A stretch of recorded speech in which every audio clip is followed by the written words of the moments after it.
उत्तरी प्रदेश के MIM के माजी अध्यक्ष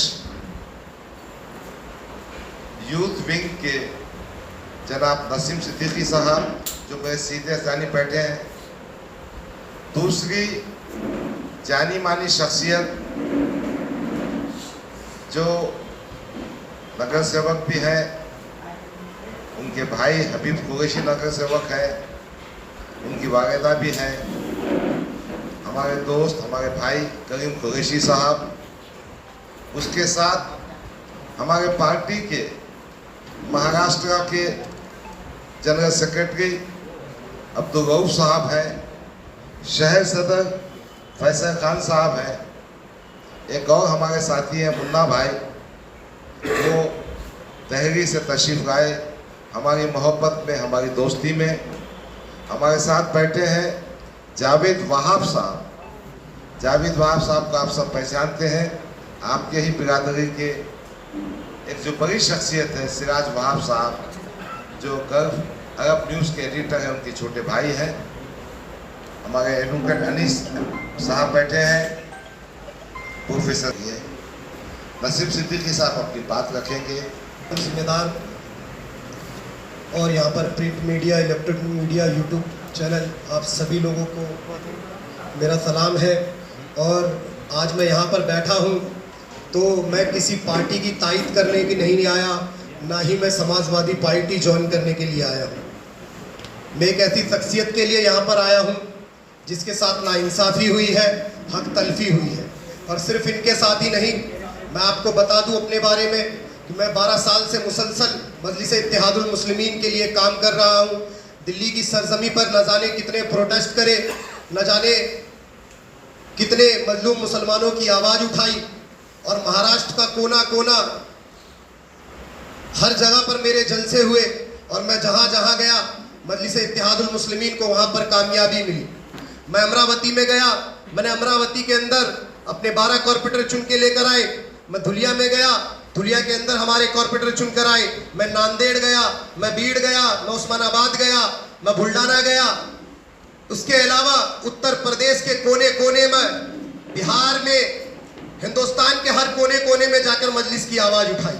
और अल्हम्दुलिल्लाह अवाम मेरी बात को समझ रही थी और लोगों की मोहब्बत बेपनाह मिल रही थी।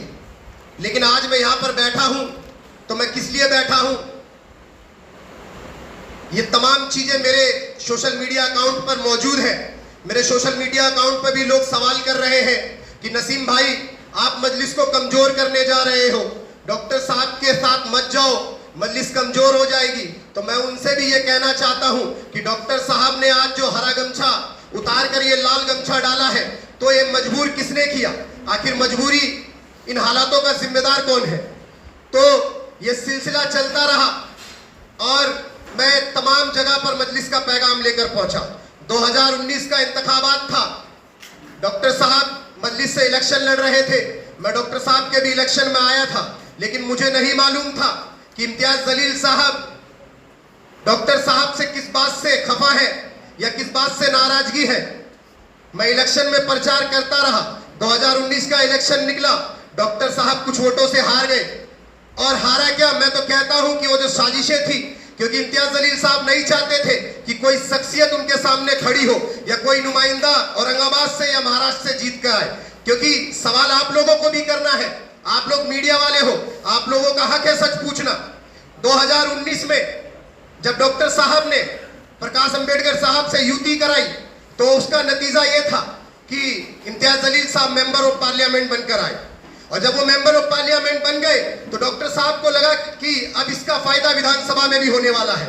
लेकिन उन्होंने अपनी मांगे रखी 80 सीटों की। अब आप मेरे को ये बताइए कि 2019 में इंतखाबात में वो 80 सीटें लड़ने की कह रहे थे, आखिर अब क्या मजबूरी आई कि वो 16 सीटों पर रुक गए? अरे आपने अगर जमीन पे काम किया होता, 2019 में आपने 51 सीटें महाराष्ट्र विधानसभा में लड़ाई। इस बार ऐसी क्या मजबूरी जो आप 16 पे अड़े रहे? आपको तो इस बार 51 की जगह 110 लड़ाना चाहिए था। आपके पास कोई रोक टोक करने वाला नहीं था। लेकिन सिर्फ इम्तियाज जलील साहब को अपनी सियासत से मोहब्बत है। वो चाहते हैं कि मेरी सियासत बरकरार रहे और डॉक्टर साहब को कमजोर करने के लिए उन्होंने तमाम वो जज्बात है कि कोई हमारे नबी की शान में गुस्ताखी करे तो हमारे चेहरे पे मुस्कुराहट नहीं आ सकती, हमारे दिलों के अंदर नफरत का वो तूफान उठता है। लेकिन साहब आवाज देते हैं पूरे महाराष्ट्र की आवाम को, आपने आवाज दी, महाराष्ट्र की आवाम लब्बैक कर कर आपके पीछे निकले, लेकिन आपके चेहरे पे वो कोई जज्बात नजर नहीं आ रहे थे।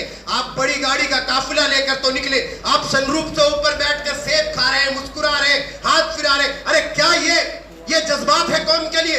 आप मजाक बना रहे, दूसरे लोगों को मौका दे रहे कि तुम्हारे लीडर अपनी नबी की शान में गुस्ताखी नहीं कर रहे, जबकि इंस्टाग्राम पर अपने फॉलोवर बढ़ा रहे, अपने आप को चमका रहे।